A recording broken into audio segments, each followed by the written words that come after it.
Peace, this is Star with a Star Bloom. How y'all doing? So I usually don't do pre-shuffles, but I was called to do some pre-shuffles so I could align to the message that I've been perceiving all day. I decided to take my time with this message.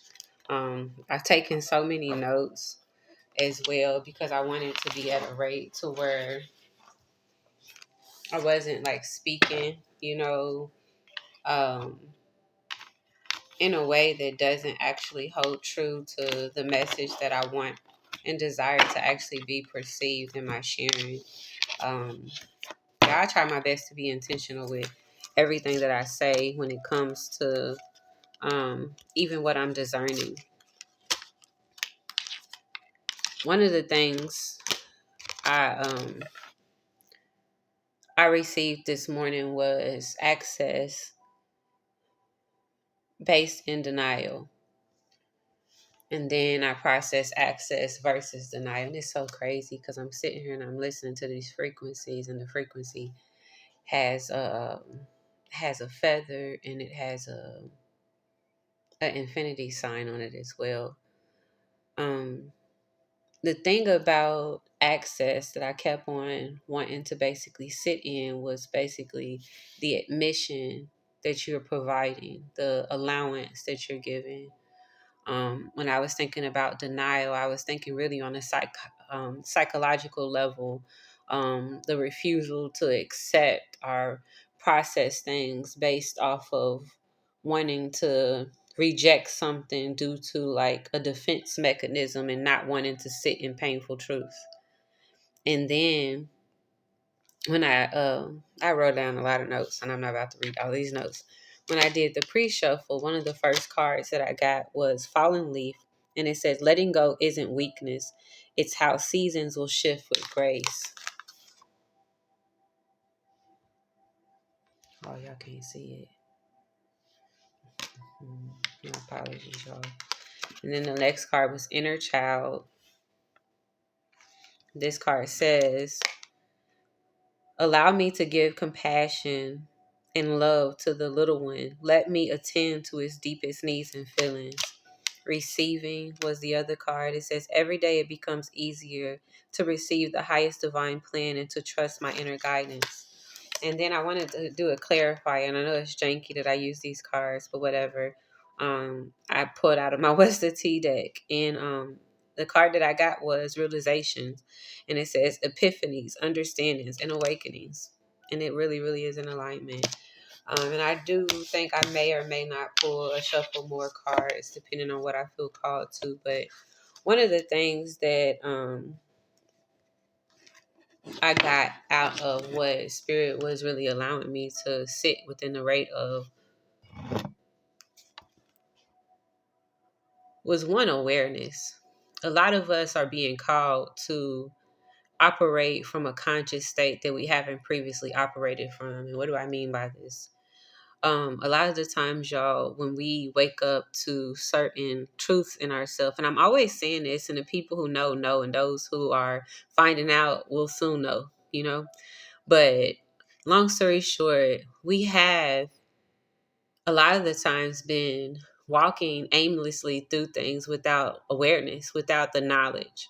And because we lack the knowledge, we lack understanding, and we operate deficiently in circumstances based off of what we would have previously chose because of what we were taught, because of what we learned, because of what we created, based off of environment, based off of culture, so on and so forth, right? And the inner child is no different. When you're starting to basically show up for your inner child in a way, it requires such a rate of integrity that a lot of times we don't really allow ourselves to be positioned in because we fear the letting down. And I think that that's a part of the denial. That's a part of the rejecting. Denial is an 18-9 number. It could also be a 27-9 number, but I made it an 18-9 number. And the reason why I made it an 18-9 number is because of the truth.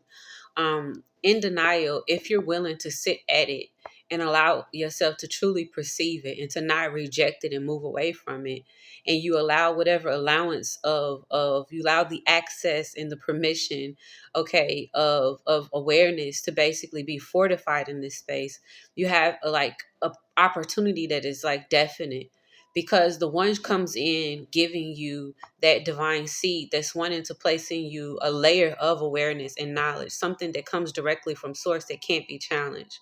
And when you think about the 8, you're thinking about, the infinity sign, but it is really the as above, so below, as within, so without. And it's a rate of clarity that's provided that, yeah, that really, really creates layers of abundance based off of where you're at in the 8, you know, because it calls for transformation. It completes something that a lot of the times we may be in the energy of being addicted to, because we've been so consistent in this behavior. When you think about the inner child, it's a holding within, right? It's a showing up for, it's a petitioning for, it's a supporting in a different rate, it's an acknowledgement, right? But when you're giving access and privy to things that a lot of the times aren't in support of you, yeah, detangling, right? You removing yourself from things. You go into this rate of wanting to deny a space that could very well be something that could provide you a greater receipt if you allow yourself to sit in it. I like some more cards, y'all. Spirit, where would you like me to go at with this message? Because I want to stay focused. I really, really do. When it comes to the inner child, it becomes a situation to where I prayed over these beforehand. One second, y'all. One second. 652. I'm going to read these really quickly. Yeah. Oh, I love that. I seen this when I split the card in half, but I didn't pull it out because I didn't want to, and I didn't even acknowledge it because I said maybe this is for me. It says, get back into your body. It says, get back to the body. This is about grounding, but it's not just about grounding. It's about aligning to sacred truths as well. Look for the divine. This is about seeing the signs and the messages, the synchronicities.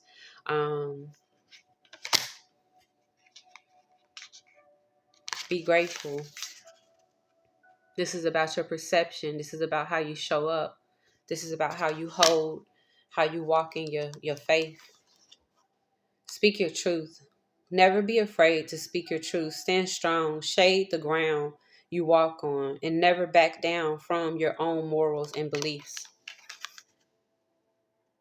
That shade the ground you walk on is always so loud for me when I hear it. Awaken.